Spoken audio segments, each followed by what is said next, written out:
Assalamualaikum warahmatullahi wabarakatuh. Baiklah, pada pertemuan kali ini saya akan membahas makalah tentang pengujian bahan destruktif dan non-destruktif. Di mata kuliah kali ini saya bersama dosen pengampu saya, yaitu Bapak Andril Arafat, ST, MN, PhD. Sebelumnya perkenalkan, nama saya Aryo Bayu Aditya dengan NIM 24338035 dengan prodi S1 Teknik Mesin Non-Pendidikan atau NK. Pada materi kali ini saya akan membahas yaitu tentang di sini ada latar belakang dan tujuannya dari materi yang akan saya bahas.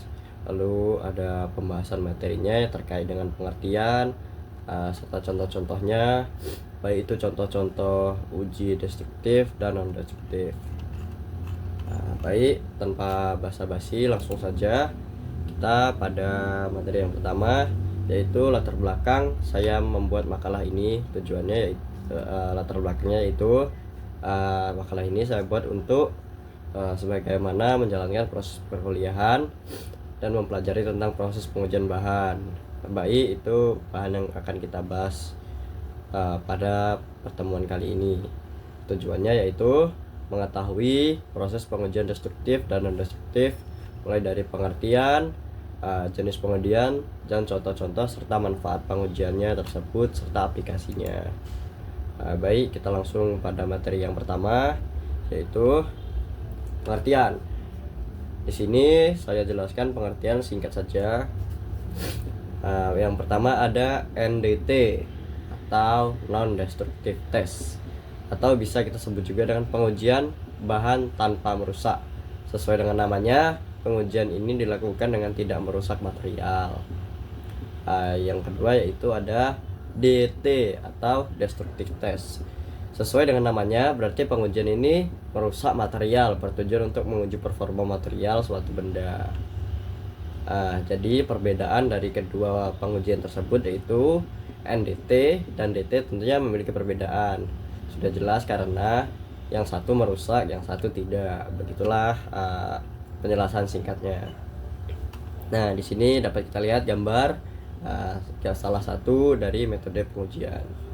Baik, yang pertama ada di sini pengujian bahan destruktif. Sesuai yang sudah saya jelaskan tadi, maka kita langsung saja ke contohnya yang pertama, yaitu ada uji tarik tensile testing. Pengujian tarik adalah satu jenis uji destruktif yang bertujuan untuk mengukur seberapa kuat material saat ditarik. Prosesnya melibatkan pemberian gaya tarik pada sampel material yang disajikan.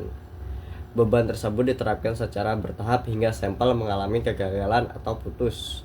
Selama pengujian, kekuatan tarik maksimum perpanjangan material modulus elastisitas dapat diukur. Contoh pengukurannya dan hasil datanya seperti data di bawah ini. Dapat kita simpulkan bahwa uji tarik tensile testing tadi tujuannya mengukur kekuatan tarik maksimum sebelum putus. Caranya, sampel ditarik secara perlahan hingga putus. Data yang didapat, kekuatan tarik, elongasi, dan modul elastisitas. Lanjut pada yang kedua, pada uji destruktif ini, yaitu ada uji tekan atau bisa kita sebut dengan compressive testing. Uji tekan adalah jenis destructive test yang dilakukan untuk mengukur seberapa kuat material saat ditekan. Pengujian tekan dapat membantu mengidentifikasi kekuatan tekan maksimum dan modulus kompresi material. Manfaatnya adalah mengevaluasi kekuatan material saat digunakan dalam aplikasi yang mengalami tekanan, seperti bahan konstruksi komponen mesin. Ini dapat kita lihat pada gambar. Ini yang di tengah ini adalah contoh yang bahan akan diuji. Yang atas dan bawah ini alat pengujiannya, maka bahan yang diuji ini ditekan. Kesimpulannya, maka pengujian tekan tujuannya mengukur kemampuan material menahan beban tekanan. Caranya, sampel ditekan secara perlahan hingga hancur. Data yang didapat kekuatan tekan deformasi. Contoh aplikasinya adalah pengujian beton, keramik, dan kayu. Yang ketiga ada uji bengkok atau bending testing. bending test mengacu pada uji destruktif yang bertujuan untuk mengevaluasi daya tahan material terhadap beban yang menghasilkan lenturan atau tekukan. Kemudian, beban diterapkan pada tengah sampel untuk menyeimbangkannya. Kemudian pengukuran dilakukan menentukan beban maksimum yang ditahan sebelum sampel mengalami kegagalan. Uji bengkok sangat penting dalam material karena dapat digunakan dalam aplikasi yang melibatkan kelenturan atau tekukan seperti material struktural dan komponen logam-logam. Dapat kita lihat pada gambar ya di sini. Maka bahan itu akan ditekuk seperti ini. Pada kesimpulannya, tujuannya yaitu mengukur ketahanan material terhadap beban benturan atau kejutan. Cara sampelnya dipukul dengan pendulum atau beban jatuh. Data yang didapat, energi yang diserap, atau tingkat kegagalan dan tingkat kegagalannya maksud saya. Contoh aplikasinya adalah pengujian komponen otomotif dan alat-alat perkakas. Lalu yang keempat ada uji kekerasan atau dapat kita sebut hardness testing. Uji kekerasan adalah metode destructive test untuk menentukan tingkat kekerasan suatu material yang mengacu pada resistensi material terhadap penetrasi atau deformasi. Terdapat berbagai uji cara metode untuk menguji kekerasan, tetapi salah satu yang paling umum adalah uji Brinell. Pada uji Brinell, sebuah bola baja ditekan pada permukaan material dengan beban yang telah ditentukan. Diameter penekanan diukur dengan kekerasan material yang dihitung berdasarkan diameter bekas. Pengujian ini dilakukan untuk mengevaluasi sifat mekanis, memastikan material tersebut sesuai dengan spesifikasi yang diperlukan dalam berbagai aplikasi. Jadi tujuannya di sini untuk mengukur resistensi material terhadap penetrasi. Caranya, indenter atau alat penekan ditekan ke permukaan material. Data yang didapat, nilai kekerasan misalnya Brinell, Vickers, dan Rockwell. Contoh aplikasinya pengujian logam dan plastik. Yang kelima adalah uji kegagalan atau fracture testing. Pengujian kegagalan ini metode memahami bagaimana material mengalami kegagalan atau retakan. Prosesnya menggunakan sampel material yang dikenakan beban hingga terjadi kegagalan. Seperti ini contohnya ya.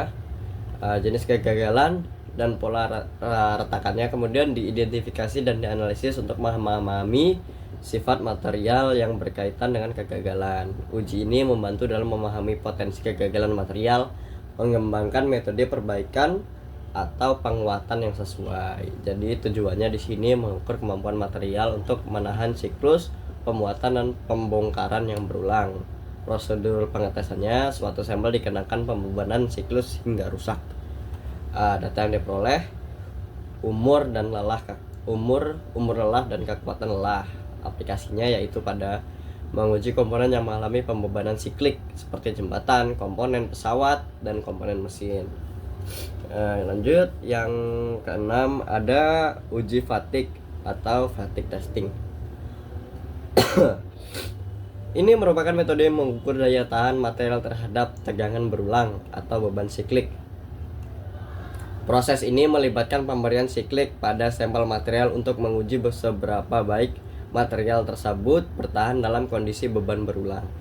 Pengujian ini penting dalam aplikasi yang melibatkan perubahan beban secara berkala seperti komponen mesin dan lainnya. Dengan uji fatigue, Anda bisa mengevaluasi umur pakai suatu material dan mengidentifikasi potensi kegagalannya akibat beban siklik. Contoh pengujiannya seperti dalam industri otomotif, menguji komponen mesin, suspensi, dan bodi kendaraan.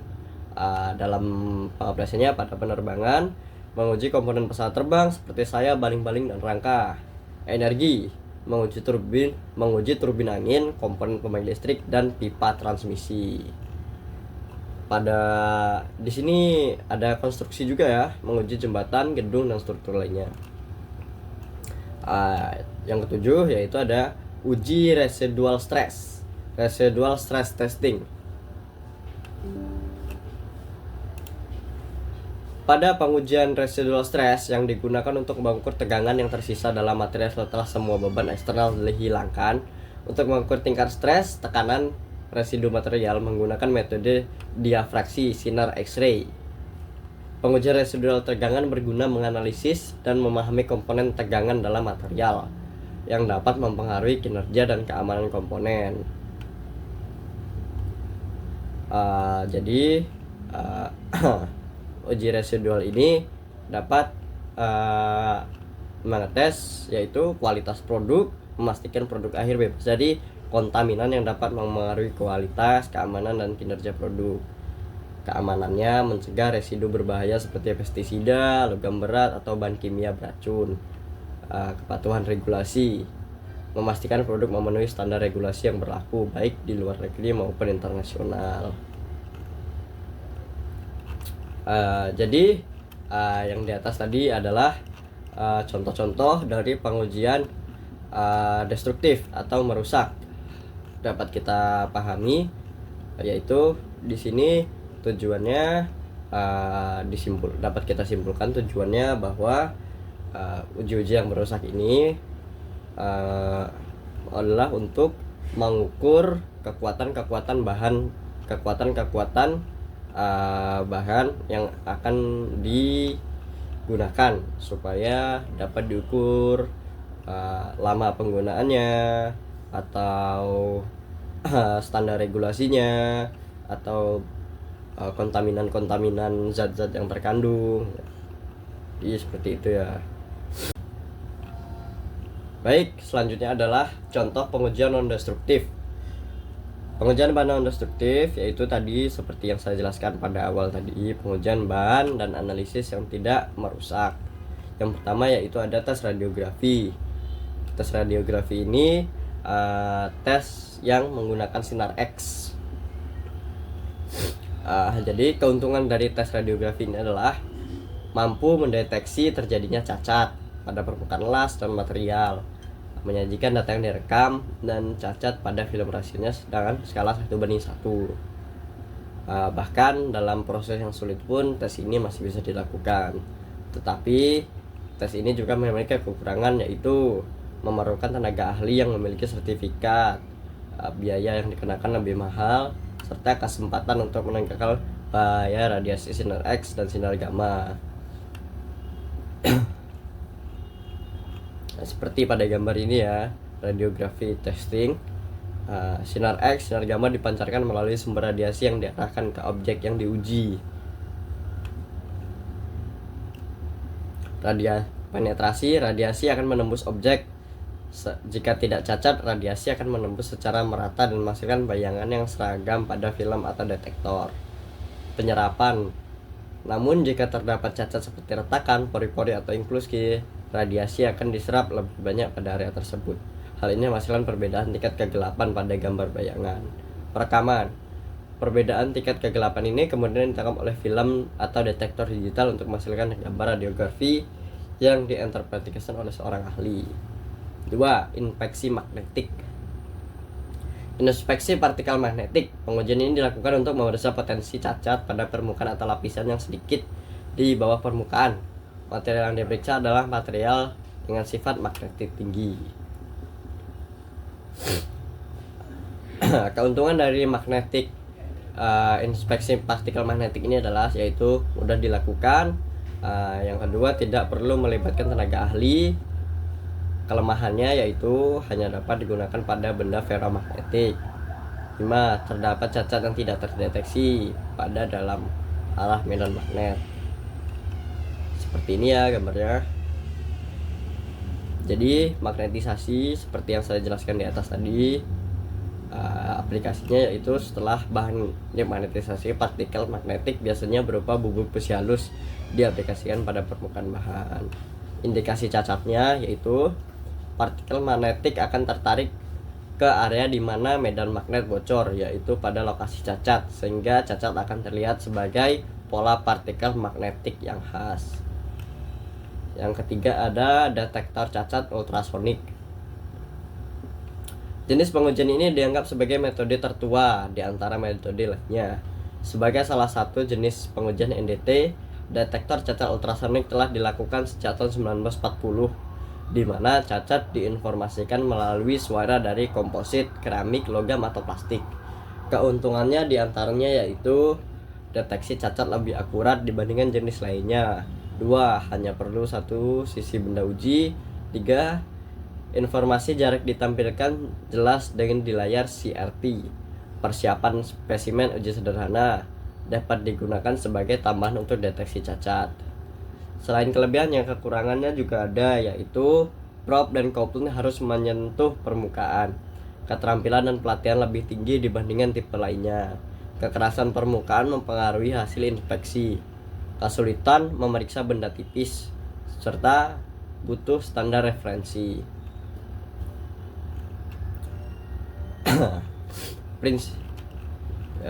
Detektor cacat ultrasonik. Prinsip kerjanya mirip dengan sonar yang digunakan kapal selam. Gelombang ultrasonik dipancarkan ke dalam material sebuah transducer. Gelombang ini merambat ke dalam material jika ada cacat. Sebagian gelombang akan dipantulkan kembali ke transducer. Waktu yang dibutuhkan gelombang kembali ke transducer, amplitudo gelombang pantulan akan digunakan untuk menentukan lokasi ukuran cacat. Yang keempat, ada uji vakum. Merupakan salah satu bentuk pengujian NDT, yaitu metode membuat material yang diperiksa menjadi vakum. Untuk kelebihannya hanya satu, yakni mudah didapat. Meskipun ada beberapa kekurangan, namun sama persis dengan pengecekan menggunakan detektor cacat ultrasonik. Penciptaan vakum. Komponen atau sistem yang diuji ditempatkan dalam sebuah ruang tertutup. Udara di dalam ruangan tersebut dipompa keluar hingga mencapai kondisi vakum. Deteksi kebocoran. Jika ada kebocoran pada komponen, udara dari luar akan masuk ke dalam ruang vakum. Keberadaan udara ini dapat dideteksi dengan berbagai cara, misalnya dengan menggunakan detektor kebocoran atau dengan mengamati perubahan di dalam ruang vakum. Yang terakhir ada uji detektor liburan. Detektor liburan yaitu alat yang digunakan untuk mendeteksi celah kosong pada suatu material. Adanya celah kosong ini dapat menimbulkan cacat pada berbagai tingkatan. Kelima, jenis pengujian di atas dapat dilakukan untuk mengetahui ada tidaknya keretakan atau kerusakan pada objek yang diuji tanpa menimbulkan kerusakan bahan. Prinsip kerja detektor liburan umumnya didasarkan pada konduktivitas listrik. Detektor ini akan mengalirkan arus listrik melalui lapisan pelindung. Jika ada holiday atau lubang pada lapisan tersebut, arus listrik akan mengalir melalui lubang tersebut yang terdeteksi oleh detektor. Baik, itulah beberapa materi yang dapat saya bahas secara singkat pada pembahasan pengujian bahan destruktif dan non-destruktif ini. Saya mohon maaf apabila ada kata-kata yang salah atau kurang berkenan. Saya mohon maaf sebesar-besarnya. Sebagai penutup, disarankan agar penelitian lebih lanjut dilakukan untuk memperdalam pemahaman mengenai topik ini dengan fokus pada aspek yang telah dieksplorasi. Saya tutup dengan billahi taufik wal hidayah. Wassalamualaikum warahmatullahi wabarakatuh.